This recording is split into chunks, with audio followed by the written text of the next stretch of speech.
Okay, so my next video, this one is going to be all about the dogs, and again, I must remind you that I'm not like a trained or certified dog expert, but just my experience. So, the first question, are dogs inside or outside dogs? And they're both mostly inside, but they go outside. Like, they like to lay in the sun and stuff. I talked about dog training in the personals one. The personal question one. Dog marking and cleaning up. We used to have a lot of problems with dog marking, and still every once in a while they will mark in the house, and it's super annoying. Super annoying. So what we do about it is try to avoid things like, over the years we've kind of figured out the things that they like to mark and the things that they, that they will mark if it's out. Like if I leave, what's a good example? And that's not even that anymore. It used to be laundry baskets. Isn't that weird? Which was no big deal because they're easy to clean. But, yeah, I think that's pretty much it. I'll put in a picture now of the, this is the Kids and Pets. I get it at Walmart. It's about $5. And I love this stuff. It, and I don't know how, like, healthy it is, and it's actually something that I've never even looked at changing, just because it's worked so well for us. I rarely use it. I use it maybe, I probably buy a bottle every year and a half, so I don't use it that often, but when I do need it and I do use it, I absolutely love it. Again, I haven't like checked to see how like safe it is or whatnot, but we don't really use much of it, but I'd highly recommend it because it works really well. Also, Back Out by BioClean. I love that stuff. It's amazing for everything, and it smells so good. Let's see here. So cleaning tips, those are my cleaning tips. Love those things. Let's see here. How do I keep them away from eating cat food? We have our cat food on top of our dryer. So, yeah, our dryer. The one on the left. So they can't get to it. Now, if it gets pushed up for some reason, like if a cat pushes it up or if it gets bumped up somehow or something like that, then they will eat it. So it's just a matter of keeping it out of their reach.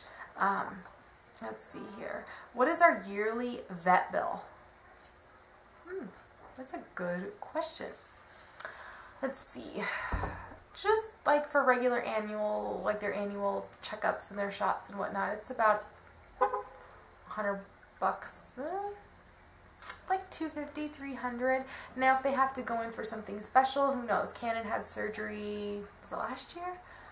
I talked about it on here, and that costs a lot, so it just depends.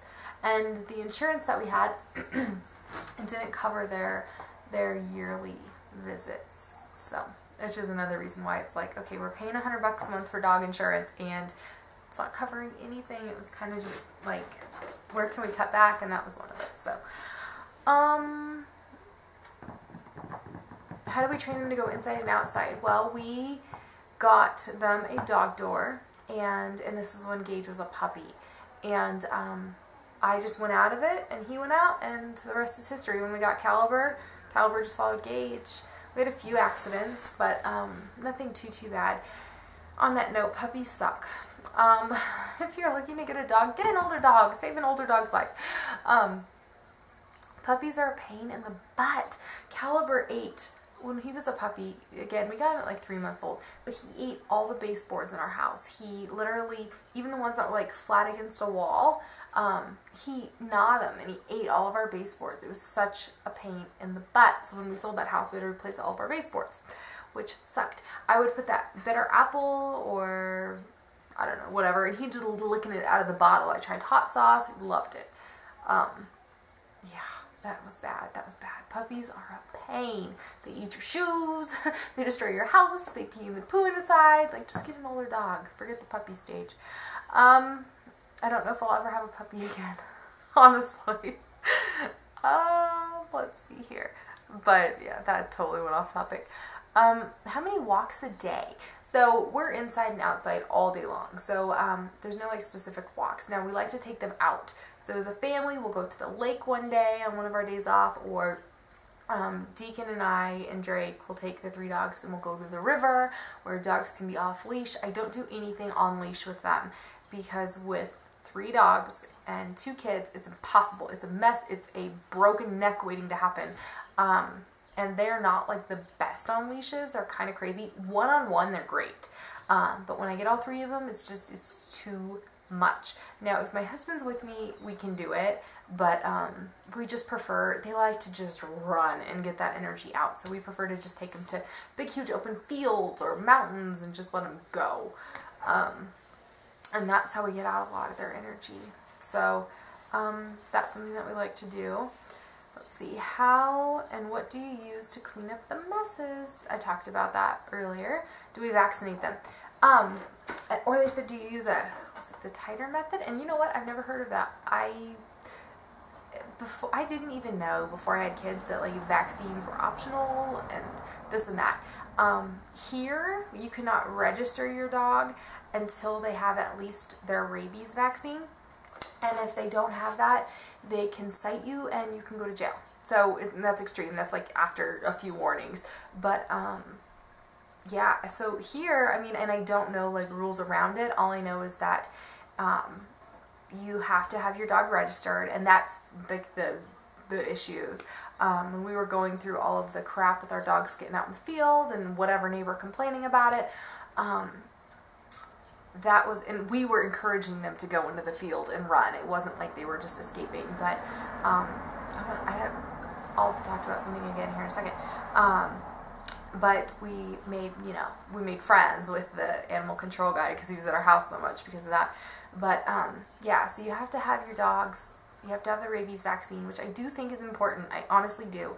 And because rabies vaccines for humans, not a nice thing. So camera died or filled up or whatever. So I had to delete the second video I did, which stinks. But okay, so the next question is, how do we prevent them from digging holes? And this is something that we've struggled with a lot.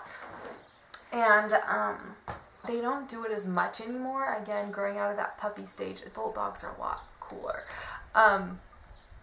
But they still do it, and what we do is try to like block the areas that they're trying to dig, and that seems to help. Now, something that I did want to mention is when we had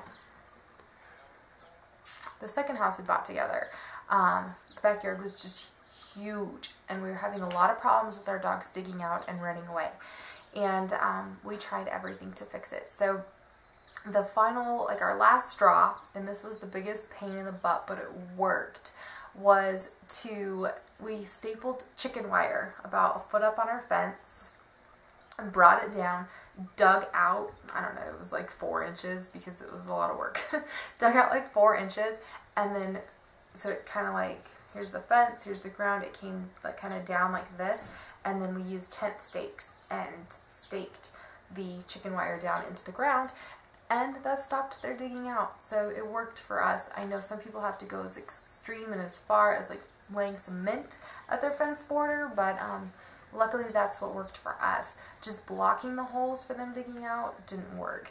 Now that they're older, we don't have that problem anymore. So yeah, that was something that was a pain. What do we do?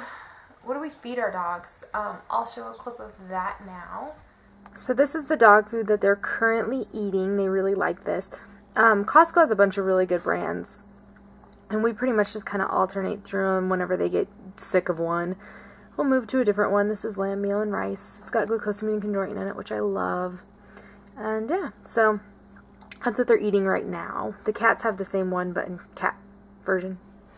And then I'll show you now what we give them as treats. And these Kirkland, again, Costco dog bones are their favorite. And then, do I worry about their nutrition? Actually, I do. Long before kids, I worried more about their nutrition than ours, because I read and I figured out all the stuff that they put in dog food, and it was just like, oh my gosh, like, I don't even know. It was just, I didn't even pay as much attention to our nutrition back then as I did theirs. But I did. I learned what you know, is important for dogs to have and what they like, and, you know, just basically just the main parts of it. Now, do I stress over every ingredient? No, but I make sure that they're not just eating corn, basically, you know. So, yeah. Are they picky eaters? Gage is unbelievably picky. That dog is ridiculous. We call him Princess Sophia, just like Princess, because he's so picky. If you give him a piece of bacon, he'll grab it in between his teeth and he'll spit it out on the ground and like sniff it and investigate it before he eats it. Our other two literally inhale it. They don't even chew. So he's like that with everything, with steak, with chicken, with bacon, with a cookie, like everything. He's very, very picky. Now he's getting better, but he's picky. The other two inhale. They don't even taste anything. It just gone. Let's see here. I know there was another one.